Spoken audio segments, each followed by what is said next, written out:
nessa videoaula aqui a gente vai trabalhar com o inversor de frequência, tá? Então vamos dar uma estudadinha primeiro num princípio básico de funcionamento do inversor de frequência, depois no manual do inversor de frequência, que é o FCW 10 da VEG, que a gente vai usar na aula prática, e daí por fim ver uma montagem aí e parametrização básica do inversor de frequência. Então, na forma mais básica de explicar o inversor de frequência, ele é dividido em quatro circuitos eletrônicos, tá? Então, você entra aqui, nosso inversor de frequência, ele pode ser monofásico, como é o inversor que a gente vai utilizar, usando fase e neutro de entrada. Ele pode ser bifásico, né, usando duas fases diferentes aqui na entrada, ou ainda poderia ser trifásico, né, utilizando as três fases aqui na entrada. Teria que ter para trifásico, teria que ter mais um jogo de retificador aqui, né, no circuito para a terceira fase, tá? Então, aqui esse primeiro bloco do circuito, ele vai retificar o sinal senoidal, né? Então ele entra um sinal senoidal e vai fazer a retificação desse sinal senoidal aqui no circuito, né? Interno do transformador. Porque primeiro a gente tem que transformar a tensão alternada em tensão contínua para poder depois alterar a frequência. Não consegue alterar essa frequência de forma direta. Essa parte verde aqui vai ser justamente um barramento de capacitores que vai filtrar o sinal, deixando ele mais constante possível, porque aqui ele já está contínuo, mas está contínuo variável, né? Aqui ele deixa mais constante possível ali, tá? E isso já é suficiente para a gente alimentar o próximo circuito, que vai ser um circuito de chaveamento ali, uma espécie de ponte H, né, utilizada para o motor trifásico. Aqui a gente tem 3 jogos de ponte H, onde ele vai estar jogando sinais elétricos, controlado por um circuito PWM, né, que vai ativar e desativar essas chaves aqui, fazendo com que saia um sinal senoidal na saída. Aqui tem uma forma de onda, uma tensão contínua, que através esses GBT, você pode estar jogando positivo, se você acionar esse GBT aqui, com qualquer outro GBT aqui embaixo, em outra bobina, você vai estar jogando negativo. Então, por exemplo, ativa esse e esse aqui, ó, entre essa bobina aqui vai ter, né, um sinal positivo nessa circunstância aqui. Tá. Se eu quiser acionar esse e esse, eu inverto, né? Vai estar jogando o negativo nesse terminal e o positivo nesse. Então eu inverto a sequência aqui, ó, tá? Só que esse chaveamento é feito de forma muito rápida, de tal forma que ele vai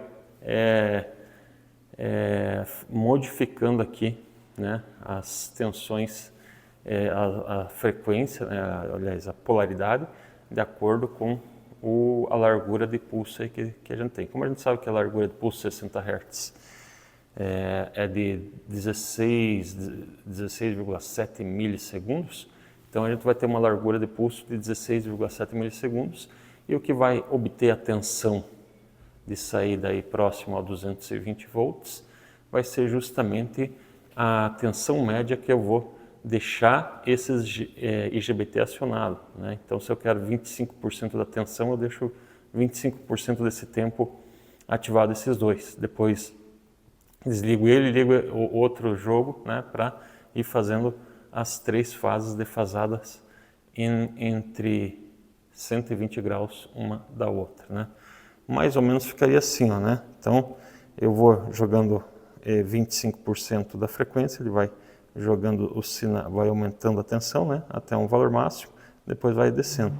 Daí eu inverto o PWM, né, eu inverto aqui, está ativado esse, eu ativo, por exemplo, esses dois, que vai inverter o sentido da fase, né, ele começa a fazer a mesma coisa lá por largura de pulso, fazendo uma média de tensão aqui, fazendo com que ele simule aí um sinal senoidal na saída de 220 volts. É claro que aqui eu coloquei só um sinal senoidal, mas ele ia ficar muito poluído aí se eu colocasse as 3 fases aqui, né, as 3 saídas, mas ele vai fazer isso com cada uma das 3 saídas, então jogando no motor aí um sinal trifásico modulado, que você, de acordo com a largura do pulso aqui, né, a largura que eu for colocando, ele vai dar mais velocidade ou menos velocidade no motor, porque vai alterando a frequência daí de acionamento ali, através do PWM dessas chavezinhas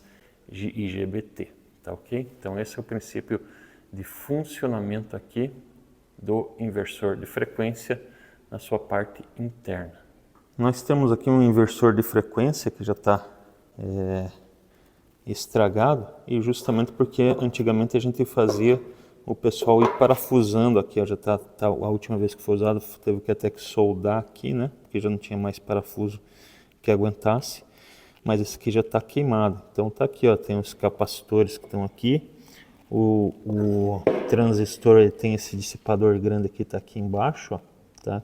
Tem que dissipar bem os terminais, e vamos ver se dá para ver os diodos retificadores aqui. Não estou enxergando eles aqui, tá? Daí tem um circuito processadorzinho, né, que vai jogar o sinal PWM ali para acionamento do IGBT, tá? E a gente sempre tem a etiqueta aqui de acionamento, né? Agora esse aqui foi, ó, esse aqui é de 240 volts, então esse aqui você teria que jogar duas fases só. Ele tem uma tensão de rede de 1 a 8,8 ampere, e na saída dele ele produz até 4 amperes aí, e a velocidade de 0 a 300 Hz. Então na entrada pode ser a 50 ou 60 Hz, mas na saída ele vai produzir um sinal de frequência de 0 a 300 Hz, o que dá uma grande velocidade aí no motor, né? Então essa é assim que é construída por dentro. Aqui em cima tem o display, né, que a gente chama de IHM, interface homem-máquina, onde vai aparecer os parâmetros aqui, que você vai trocando de posição através das flechinhas que já estão apagadas aqui, né? Aqui é para confirmar ou entrar no parâmetro, e aqui é um botão que faz o liga e desliga do motor quando ele está sendo controlado de forma local, tá? Que a gente chama de local, que é através da IHM. Da forma remota, daí você pode colocar em botoeiras também. E nós temos também aqui os terminais, que a gente vai mostrar nos desenhos depois, tá? Onde tem as 4 entradas digitais, tem a alimentação, que é um negativo, tá? Depois aqui tem uma entrada analógica, que ele faz a conversão de 4 a 20 miliamperes, tá? Poderia ser um sensor, por exemplo, qualquer, né?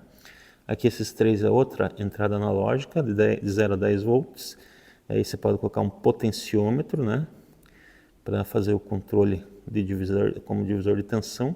Ele joga uma tensão de 0 a 10 volts, que vai ser de acordo com a velocidade mínima e máxima. 0 seria a velocidade mínima e 10 a velocidade máxima. E aqui nós temos também uma saída de relé, né, um contatinho caso você queira acionar alguma coisa enquanto tiver uma lâmpada indicando que está acionado o motor, né? Então você tem os contatos do relé aqui. E aqui embaixo, sei que não dá para enxergar, mas seria lá a alimentação, né? Esses dois primeiros aqui seria a alimentação, 220 volts. Nesse aqui o nosso vai ser 127 volts. E aqui a saída que vai para o motor, além do último pino aqui, que é o pino de aterramento, tá? Então o sistema trifásico aqui ligando o motor, aqui a alimentação com duas fases, tá? É isso então que a gente tem para mostrar aqui. E agora apresentar aqui a parte mais importante para você trabalhar com inversor de frequência, tanto na montagem, quanto na manutenção, quanto na parametrização, que é o manual. Então você tem que buscar o manual do inversor de frequência que você vai trabalhar e estudar ele, né? Nós temos três até tipos de inversor de frequência. Esse aqui é um dos mais utilizados aí, né? Então a gente tem o CFW10, nós temos o CFW100, que tem aqui o nosso, ele tem um pouquinho menos de parâmetros, né? Tinha que fazer o acoplamento da parte analógica, né? Das entradas analógicas. Então esse CFW100 ali está com menos parâmetros, tá? e esse FW10 aí que a gente vai fazer a montagem dele depois, tá? Então, essa versão aqui, ela é para 127 volts, lembrando, tá? Então você não pode ligar esse inversor de frequência em 220, senão vai queimar. Vamos ressaltar bastante isso aí depois também, tá? Então vamos trabalhar com algumas páginas específicas aqui do inversor de frequência. Já na página 5 aqui, ó, a gente pode ver um resumo, né, dos parâmetros aqui, ó, e ele indica na página também onde que tem a explicação mais detalhada aí sobre cada parâmetro, né? Ó, os primeiros parâmetros do inversor de frequência do CFW10, ó, esse aqui, ó, que é o P00. Para você iniciar a parametrização, você sempre tem que entrar nesse P000 aqui, ó, que é o parâmetro de acesso. E daí você tem que alterar para 5, né, e confirmar para ele poder funcionar. No padrão de fábrica aqui, ó, o ajuste de fábrica, ele vem com 0, então você não consegue parametrizar antes de acessar esse parâmetro 000 aqui, ó, tá? Depois, os próximos aqui só são parâmetros de leitura que na hora que está funcionando o motor, ele vai mostrar lá que é o valor da frequência que está proporcional, né? Então ele mostra aqui os parâmetros que vão ser mostrados lá, que é o que está lá no parâmetro P208 vezes o parâmetro do 0,5 aqui, ó, tá? Que é a frequência da saída do motor, tá? Então, corrente de saída do motor, ele mostra lá 1,5 vezes a corrente nominal. E assim por diante, tá? Tensão de saída, temperatura, mas isso aqui é só parâmetro de leitura, você não consegue mexer nesses parâmetros, você só vai visualizar o que está que contém quando o motor está ligado. Daí começa os parâmetros de regulação aqui, ó. Então, tempo de aceleração, né? Ele começa na velocidade 0 e vai aumentando essa velocidade até chegar à velocidade nominal. E aí você pode fazer o tempo que vai levar para ele ser controlado. Aqui diz que você pode controlar de 0,1 segundos a 999 segundos. De padrão de fábrica, a aceleração, né, ele vai a 5 segundos. A desaceleração, 10 segundos. Tá? E aqui as referências de frequência. As frequências acionadas pelas teclas IHM, né? Começa em 3 Hz aqui, tá? Então, e você pode ir subindo, daqui a pouco a gente vai ver o resultado dela, tá? Então, várias velocidades, e aqui vem, ó, limite de frequência, P133 e P134. Então, essas duas aqui é o que você vai dizer qual que é a frequência mínima que você quer que o motor assuma e a velocidade máxima dele. No P133 você vai poder configurar de 0 Hz até o valor que você colocar na frequência máxima. Você não pode ultrapassar a frequência máxima. De padrão de fábrica, vem 3 Hz, né? E o máximo aqui, e o P134, 66. Então significa que eu não posso colocar um valor, se tiver no padrão de fábrica, enquanto eu não alterar o P134, eu não posso colocar um P133 maior que 66 Hz. Assim como eu não posso colocar também um P134 menor do que o valor que está em 133, tá? Então, o máximo nunca vai poder ser menor que o mínimo e o mínimo nunca vai poder ser maior que o máximo, tá? Ele não funciona, você não consegue fazer isso. E, obviamente, você pode ajustar, por exemplo, que a velocidade mínima seja 50 Hz e a máxima 100 Hz. Então, daí ele vai trabalhar nessas frequências aí. Então, esse aqui, vamos continuar mostrando aqui só mais um pouco. Aqui, ó, tem o manual, né? Você tem o P136 que fala sobre ajuste do torque do motor, né? Que é o controle VF, V/F. Esse V por F aí é um método de controle do inversor de frequência, que é escalar, tá? Então a maioria dos inversores de frequência vem nesse método aí, que ele é mais simples, né? Então para os acionamentos mais simples aí de bomba, de alguns outros tipos de motores mais suaves, você usa esse controle VF, tá? V por F, que é escalar. Mas existe também o método de controle vetorial, que ele é mais complexo, mas para algumas determinadas aplicações é necessário utilizar esse método vetorial, que daí ele funciona através de algoritmo e não sobre a relação entre tensão e frequência, que esse VF é tensão em relação à frequência, né? E o vetorial, ele vai ter um algoritmo que vai trabalhar no controle aí, tá? Então tá aí todos os parâmetros.